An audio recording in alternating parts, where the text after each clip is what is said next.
ایک دفعہ حضرت موسیٰ علیہ السلام نے اللہ سے پوچھا، یا اللہ جنت میں میرے پڑوسی کون ہوگا؟ اللہ کی طرف سے ارشاد ہوا، فلاں شہر سے ایک گوشت بیچنے والا تمہارے ساتھ ہوگا۔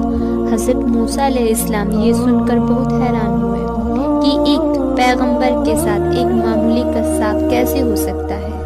آپ اس جستجو میں اس قصاب کی تلاش میں نکل پڑے۔ وہاں جا کر دیکھا تو وہ شخص اپنی دکان پہ گوشت بیچنے میں مصروف تھا۔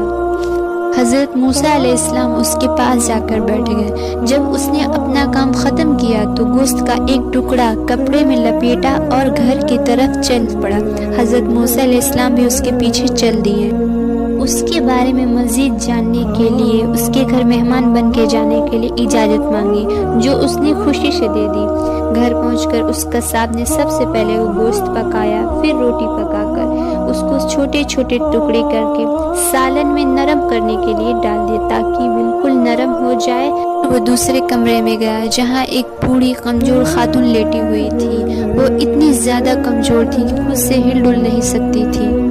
قصاب نے انہیں بڑے پیار سے سہارا دے کے اٹھایا، اپنے ہاتھوں سے ایک ایک لقمہ ان کے منہ میں ڈالنے لگا۔ وہ تب تک نہیں ہٹا جب تک ماں کا پیٹ نہیں بھر گیا۔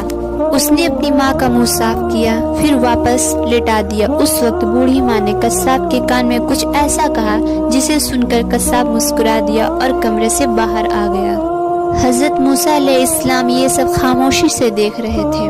آپ نے پوچھا، اے اللہ کے بندے، یہ بوڑھی عورت کون ہے اور اس نے تمہارے کان میں ایسا کیا کہا جسے سن کر تم مسکرا دیے؟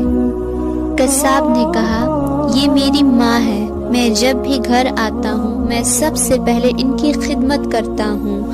یہ خوش ہو کر روز مجھے ایک ہی دعا دیتی ہے کہ اللہ پاک جنت میں تجھے حضرت موسیٰ علیہ السلام کا ساتھ نصیب عطا فرمائے۔ میں یہ سن کر بس مسکرا دیتا ہوں کہ بھلا میں معمولی سا قصاب کہاں اور حضرت موسیٰ علیہ السلام کہاں۔